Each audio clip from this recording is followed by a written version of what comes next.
Tonight at 10, a code red for humanity, the UN's stark warning on climate change. Its landmark report says human activity is changing the climate in unprecedented and sometimes irreversible ways. The world listened, but didn't hear. The world listened, but it did not act strongly enough. And as a result, climate change is a problem that is here now. Nobody's safe, and it's getting worse faster. Raging wildfires in Greece, one of many countries already feeling the impact. The flames fanned by strong winds and rising temperatures. The warning comes as the UK prepares to host a key climate conference, COP26, in November. Also tonight, documents obtained by the BBC suggest David Cameron made around £7 million from the failed finance company Greensill. The president of Belarus calls the UK America's lapdog after Britain and the US announced new sanctions against his country over human rights violations. Nightclubs reopen in Scotland as people enjoy their first evening for a year and a half with almost no COVID restrictions. And a hero's welcome for the last of the Team GB athletes to return home from success in Tokyo. And coming up in the sport on the BBC News channel, Jack Grealish is officially introduced as a Manchester City player following his record-breaking £100 million transfer from Aston Villa.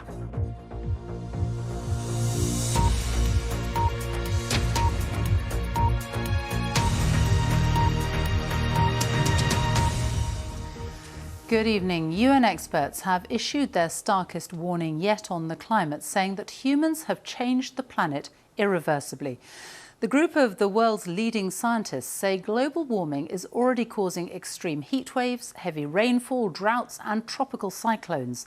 The UN Secretary-General said the use of fossil fuels must stop before it destroys the planet, calling it a code red for humanity. The landmark report warns that temperatures are likely to rise by more than 1.5 degrees Celsius above pre-industrial levels within the next 2 decades.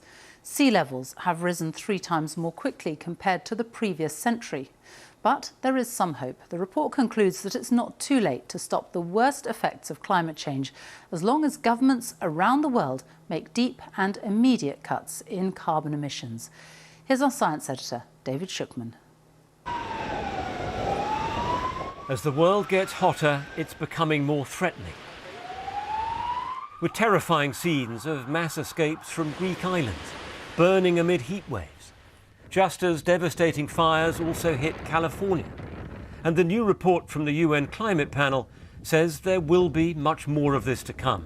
With every additional amount of global warming, this major study concludes that temperatures are rising and that it's beyond doubt that human activity is driving them up. And all the warnings so far have been ignored. The world listened, but didn't hear. The world listened, but it did not act strongly enough. And as a result, climate change is a problem that is here now. Nobody's safe, and it's getting worse faster. People in every region of the world are now feeling the impacts of more violent weather, fueled by the gases that we release into the atmosphere. It's an absolute fact that human influence is warming the climate. And that's a very stark reminder that it is our activities which are changing the climate and affecting these extreme weather events. And as the planet continues to warm, these consequences just get worse. And the scientists are more certain of all this because they've got satellites spotting in minute detail how the planet is changing. And teams of researchers out in the toughest conditions, gathering data to help work out what's likely to come next. The big question is how much more the planet will heat up in coming decades, so scientists explored different scenarios. In 2 of them, carbon emissions are cut rapidly and drastically, and although the temperature does rise to potentially damaging levels, it will stay within internationally agreed limits.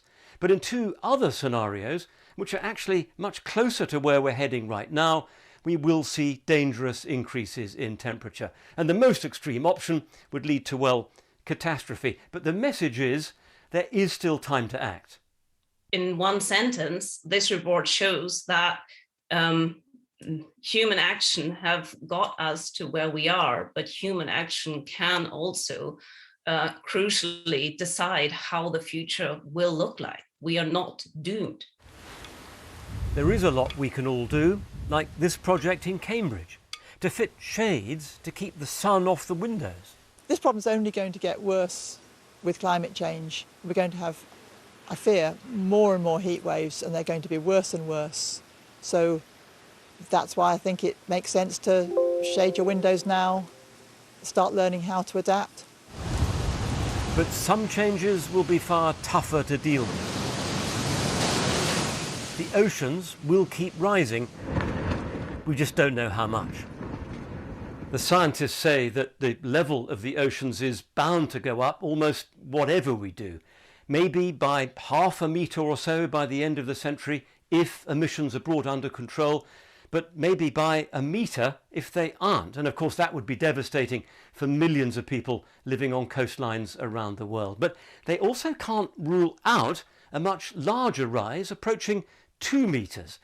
It all depends whether the polar ice sheets start collapsing. The great ice sheets are already adding to the level of the sea, but this process may suddenly accelerate. Scientists aren't sure, but the implications would be disastrous. India is now in the grip of flooding. Higher seas would make it worse. The science has never been so clear that we can head off the worst of climate change, but not all of it. So we urgently need to get ready. David Shukman, BBC News. Well, Greece is continuing to battle raging wildfires on the country's second largest island, Evia. The fires have been burning for a week after the most severe heatwave in 30 years. Tonight, the Greek Prime Minister said they were facing a natural disaster of unprecedented dimensions, and it was obvious the climate crisis was now knocking on the door of the entire planet. More than 600 firefighters, some from the UK, are trying to control blazing forests which have destroyed homes and businesses. From where our Europe correspondent, Bethany Bell, reports. Fires rage on in Evia. It's been a week and they're still not under control here. Greece is experiencing its worst heat wave in decades. The searing temperatures and scorching winds mean these forests are like a tinderbox. The flames leave behind a ghostly landscape, white with ash. The fire swept through these hills, killing the trees. And this is what has been left behind, wreckage and destruction. The ashes are still smouldering. The ground beneath my feet is hot from the blaze. Vangelis has come to check up on his family's farm. Sasha Williams with the It belongs headlines to in the his son-in-law, region. who's off fighting the fires. Their flock of 2,000 sheep and goats used to graze on this hillside. Now, all lost in this disaster. He says he's never experienced a fire like this before. Climate change, in my opinion, is hurting the entire planet, and especially these forests, which are flammable. The authorities certainly haven't handled this very well, but the fire was our destiny. No one could have put it out. Dozens of wildfires have broken out across Greece in recent days. The Prime Minister says climate change is to blame. It's obvious that the climate crisis is now knocking on the door of the entire planet with fires that last weeks. This is a reason, but it's not an excuse nor an alibi, and I will say it clearly.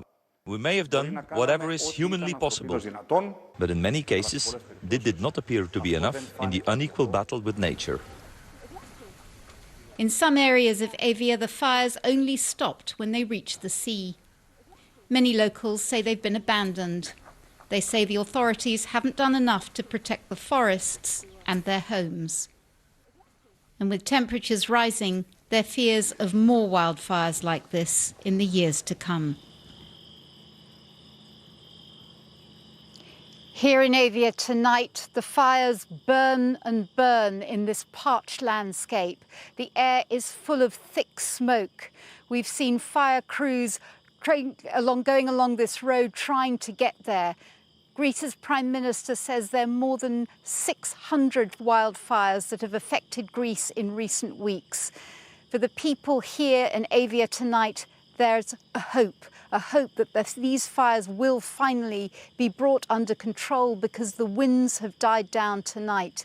But for the firefighters here, it's going to be a long, difficult and gruelling night. Bethany Bell, thank you. Well, in November, Britain will host a key climate conference, COP26, in Glasgow, where it hopes to persuade the international community to sign up to meaningful measures to reduce greenhouse gases. The UK has already committed to cut greenhouse gas emissions by almost 3/4 by 2035, compared with 1990 levels. Here's our political correspondent, Chris Mason.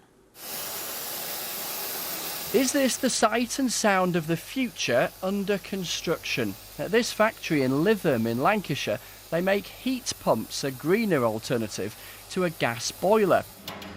But putting them in can be a lot of hassle, and you need lots of insulation so they're effective. One example of the changes some say will soon be essential. How scared should people be? Scared about what they read in this report and scared about what changes in their lives might have to happen? They need to understand the consequences of us not collectively taking all the right actions. But ultimately, of course, many of these actions come down to governments. It comes down to businesses who are stepping forward and playing their part in terms of going to net zero. And of course, in each of our lives, we can take actions as well. It's not just abroad that we're seeing more extreme weather more often. From Glasgow last week to London a few days before, we see it here too. One group of international companies is working together to try to drive down their emissions. Are you optimistic about the future? Am I optimistic? I'm optimistic that we can take action and that there's a lot of will to do that. But I think a report like this shows you that this is about fighting as hard as we can to give ourselves the best chance. It's as good as it's been for as long as I can remember that people are wanting to take action on it. But I think we're a little bit away from saying that we can be optimistic. The scale of what faces the government here is colossal. Not only banging heads together around the world ahead of this climate summit in a few months' time, but also making the case here that the costs and changes are worth it, especially as critics say that government ministers themselves are not doing enough. The hydrogen strategy we're still awaiting, the heating and building strategy still not with us, Treasury review during the spring still not with us, Number 10's net zero strategy expected later in the year. Wouldn't your job be easier if the rest of the government got on with what it was meant to be doing? Well, I am confident that we will deliver on all of these commitments before COP26, and I'm throwing the kitchen sink at this, Chris, I can tell you, to make sure that we get success at COP26. This is the challenge of our time, with practical consequences for us all. Delivering change quickly and affordably won't be easy. Chris Mason, BBC News. Our science editor, David Shookman, is with me now. So a very stark warning today from the UN. Pressure now on governments around the world to take action. Will they do enough? It's the key question, because the report lays out the central challenge that in order to avoid the worst effects of global warming, emissions globally have to fall basically by half in the next 10 years. So let's look at the key players who might be involved in delivering that. I mean, the largest emitter is China, 28% of the global total, promising to be carbon neutral, but not till 2060. And we're just hearing that they're reopening old coal mines because of a surge in demand. The number 2 emitter is the United States on 15%. Joe Biden promising to halve American emissions by 2030, but he faces a lot of opposition in Congress, so we'll have to see if he can deliver that. Out of interest, of course, the United Kingdom is on 1%, relatively small, but with very, very ambitious targets for cuts, but a lot of criticism that the government isn't doing enough to deliver them. You've reported on this issue for many years now. How different is the tone of this report today than it was, say, at the turn of the century? It's been extraordinary to witness what's shifted really over the last couple of decades, I mean, in the early days, the scientists were incredibly cautious. You know, maybe we think the planet is warming and will get hotter. We're not sure by how much. We think there's human influence, but we're not exactly sure about that either. And over the years, as the science has become more robust and stronger, the data has been accumulated, we end up with today where the phrase virtually certain about the key findings is littered through the text. It's extraordinary to see really the evolution, to witness the evolution of key science on such a pivotal issue at such an important moment. Our science editor, David Shipman, thank you. And for more on the climate report and how everyone can cut their carbon footprint, you can go to the BBC website. That's bbc.co.uk/news. Documents obtained by BBC Panorama suggest David Cameron made around £7 million before tax from Greensill Capital before the controversial finance company collapsed. It was at the centre of controversy when it emerged the former Prime Minister had lobbied the government on behalf of the company during the pandemic. He has repeatedly refused to tell MPs what he was paid by Greensill. The company went into administration in March this year and investors are facing billions of pounds of losses. A spokesman for Mr Cameron said his remuneration was a private matter. Andrew Verity reports. Lex Greensill was the banker at the heart of David Cameron's government. He had his own office at number 10. 2 years after David Cameron left Downing Street, he went to work for his friend's firm. Greensill, changing finance to change the world. Mr Cameron travelled the world promoting Greensill Capital. With David Cameron on board, it sold more than $14 billion of investments. Having an ex-Prime Minister is a great way to open doors. He played a really crucial role in getting Greensill in front of the right sort of people, which meant that they could get access to more money, more funding, big investors. When Greensill Capital went bust in March, those investors were left facing billions in losses. But the man who set it up isn't short of cash. Lex Greensill took at least $40 million out of his company, based at these offices in the West End of London, and his family trust took millions more. Our former Prime Minister also had a bumper payday. Panorama has obtained a letter from Greensill to Mr Cameron. It suggests David Cameron pocketed $4.5 million after cashing in Greensill shares in 2019. Before tax, including his salary and bonus, it looks like he made around $10 million, or £7.5 million, for 2.5 years part-time work. It was all about making money. And I think the danger is that Cameron looks like he just saw the dollar signs. Mr Cameron has already been criticised for sending 56 messages and emails lobbying for Greensill to be included in the government's coronavirus lending schemes. Mr Cameron's spokesman says he acted in good faith at all times and there was no wrongdoing in any of the actions he took. Lex Greensill says the investments are covered by insurance that should cover 100% of any shortfall. But Panorama understands that Greensill's main insurer may not pay up. Investors could face huge losses, while David Cameron and his friend have made a fortune. Andy Verity, BBC News. The president of Belarus says Britain can choke on the economic sanctions it has imposed on his country in response to ongoing human rights abuses. Speaking at a press conference 1 year since securing a 6th term in a presidential election that many view as fraudulent, Alexander Lukashenko called Britain America's lapdog and denied his authoritarian government had used torture and violence to silence dissent. From Minsk, Sarah Rainsford reports. Alexander Lukashenko calls this his big conversation. Though for over 8 hours, he did most of the talking. Exactly a year after his controversial re-election as president, we were in Minsk to question him on the mass protests and the repression that followed. And on international sanctions, including new measures introduced today by the UK. You can choke on your sanctions in Britain. We didn't know what Britain was for 1,000 years, and we don't want to know now. You are American lapdogs.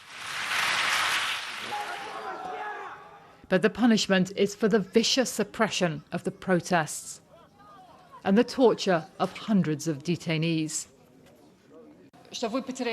After such brutality, I wanted to know how Alexander Lukashenko could possibly stay on as president. It's fake, dear girl. It's fake. Why would they be tortured? They weren't even under investigation. If people had bruises, they got them on the streets when they threw themselves at riot police. Well, that was quite a performance by Alexander Lukashenko, obviously very comfortable, very confident here, still in his presidential palace. He shrugged off all the accusations, all the criticism. And yet we've been talking to people here in Minsk who suffered a lot in the past year and who say there's a real sense of fear here now. This attack was fatal. Roman Bondarenko was beaten, then dragged into custody. He'd been trying to protect opposition symbols on a protest square. His mother isn't even allowed to leave flowers here. Roman's death sparked more protests, and the authorities don't want shrines to him. The only one left is in a secret, secluded spot, where Elena goes to remember her son and the price he paid for protesting against Alexander Lukashenko. People really want change, to stop all this violence, the outrageous things happening now. So many honest people have suffered, and for nothing at all. I can't get my head around it all. Mass protests reduced to hidden shrines. But a year on, the emotions, the anger have gone nowhere here. Sarah Rainsford, BBC News, Minsk. Here, the latest government coronavirus figures show there were more than 25,161 new infections recorded in the latest 24-hour period, which means on average there were 27,747 new cases per day in the last week. 37 deaths were recorded in the last 24 hours. That's an average of 88 a day in the last 7 days. 89% of adults in the UK have now had their first jab, and nearly 75% are fully vaccinated. Almost all of Scotland's remaining coronavirus restrictions have been lifted. It means an end to social distancing and limits on indoor gatherings, although the wearing of masks is still compulsory in some public spaces. The First Minister, Nicola Sturgeon, says it's the right moment to try to get back to normality, but she warned that the pandemic is not over. Here's Lorna Gordon, a warning her report contains flashing images. Back on stage at the Edinburgh Fringe and ready to welcome bigger crowds. It's a big day for the cast here and the country, as nearly all of Scotland's COVID restrictions are lifted. This show expanding its audience overnight. If we were going to keep to the 200 audience, it would be very tough for us. When we heard the announcement that we could increase the numbers to 400, it was amazing because all the cast, we had tears from the cast. 400 is still a reduced capacity, but we think that it will still keep our audience and ourselves COVID compliant. Venues, bars, restaurants are no longer having to limit their numbers, but many are choosing to hang back. This restaurant and bar saying some of the new rules aren't clear. I know a lot of people much prefer the safety of table service, masks when moving around the building, not being crammed in with 40 people around you like sardines. But you could, in theory, now serve people at the bar. We can serve people at the bar, it's whether or not they can stand there and drink for an hour, 2 hours, 4 hours. We're not certain about that, so we're not going to bother. Life in Scotland will feel more normal than at any time since March last year. But the Scottish Government isn't calling it Freedom Day. They say it's far too early to say we're free from the virus. So some restrictions will remain. Masks are still mandatory here on public transport and in shops, and office workers in Scotland are being told, where possible, they should still work from home. We know that lifting restrictions gives the virus more opportunities to spread, so there's always a degree of nervousness about that. But equally, I know we can't keep legal restrictions on people's lives forever, so we've got to try to do these things at the right moment and as carefully as possible. At a minute past midnight, clubbers celebrated as their favourite nightclubs reopened after more than a year of being closed. I had to spend my 20th in St Andrews alone, and I'm finally here with all my friends, and I'm so happy.